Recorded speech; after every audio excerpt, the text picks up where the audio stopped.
वहीं रुक करते हैं अगली खबर की ओर, जहां देश में कृषि सुधारों के मुद्दे पर ब्रिटिश संसद में मंगलवार को चर्चा हुई, जिसके बाद ब्रिटेन के राजदूत को भारत सरकार ने तलब किया है। इस बात पर कांग्रेस सांसद शशि थरूर ने अपनी प्रतिक्रिया दी है। उन्होंने कहा, दरअसल थरूर ने यूनाइटेड किंगडम की संसद में भारत के कृषि कानूनों पर बहस किए जाने को सही ठहराया है। कांग्रेस नेता ने कहा है कि लोकतंत्र के तहत आप किसी भी मुद्दे पर चर्चा के लिए स्वतंत्र हैं।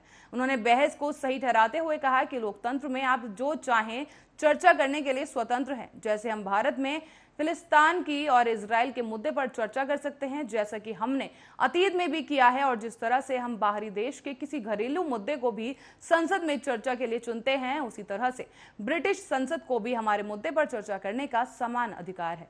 इसके साथ ही थरूर ने कहा और अपनी बात में स्पष्ट किया कि वो इस मामले में भारत सरकार के नजरिए को गलत नहीं ठहरा रहे हैं।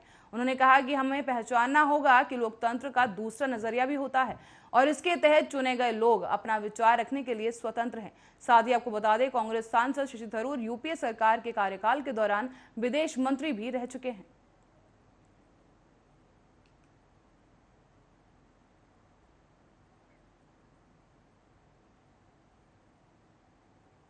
और वहीं रुक करते हैं एक बड़ी खबर की ओर, जो कि आम आदमी पार्टी से जुड़ी है, जहां पर आम आदमी पार्टी के विधायक राघव चड्ढा कोरोना संक्रमित पाए गए हैं। ये जानकारी राघव चड्ढा ने ट्वीट कर लोगों को दी है और कहा है कि उनका कोरोना वायरस टेस्ट पॉजिटिव आया है। हालांकि उनमें कोई गंभीर लक्षण अभी तक दिखाई नहीं दिए हैं। इसके साथ ही राघव ने ट्वीट किया और कहा कि मैं आप सभी को सूचित करना चाहता हूं कि मेरी कोरोना रिपोर्ट पॉजिटिव आई है। अब तो कोई गंभीर लक्षण नहीं दिखाई दिए हैं, लेकिन फिर भी एहतियात बरतते हुए मैं खुद को आइसोलेट कर रहा हूं। मेरा आप सभी से विनम्र निवेदन है कि जो लोग भी पिछले कुछ दिनों में मेरे सीधे संपर्क में आए हैं और उनमें कोई भी कोरोना के लक्षण दिखते हैं तो अपना टेस्ट जरूर करा लें और इसके साथ ही सुरक्षा के उपाय करें।